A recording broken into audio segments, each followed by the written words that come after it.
I went to Bob Jones on the advice of a close friend. He said Bob Jones would pray for me and I would get healed. I've had numerous painful biopsies, acid treatments, and 3 laser surgeries.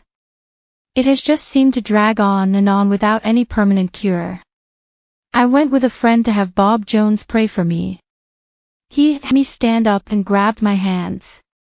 My fingers tend to be purplish at times anyway, and with him squeezing my fingers they were even more so.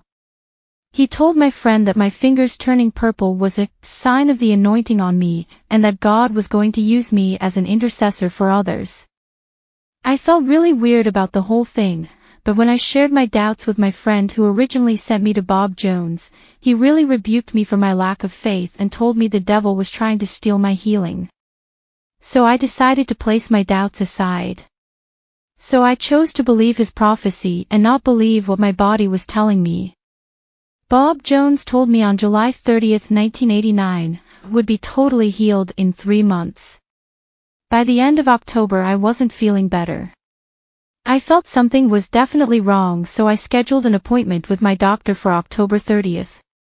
My doctor confirmed the fact that my condition was still there and called the cancer specialist to let him know he was sending me back to him.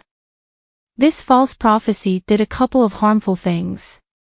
The first thing it did was it put me in an awkward position where I almost felt like I had to lie to my roommate, because by telling her I thought I wasn't healed I would be showing a complete lack of faith. So I didn't tell her anything. I did not even tell her that I had an appointment to see my doctor until after I had already seen him, and was scheduled to go back to the cancer specialist. Needless to say, she was hurt that I had waited until then to tell her anything. The second thing it did was it threw me in a tailspin as far as my relationship with the Lord. I once again saw God as being like my natural father, playing cruel tricks on me. I thought God hated me. So I put a wall up and decided I just wanted to be saved, just get into heaven. That's it. I didn't want to get close to God, I didn't want to hear any more prophecies, and I wasn't going to believe in supernatural healings anymore. I wanted to be as distant of a Christian from God as I could be and still be saved. Bob Jones' false prophecy has not made my walk with the Lord better, it almost caused me to backslide.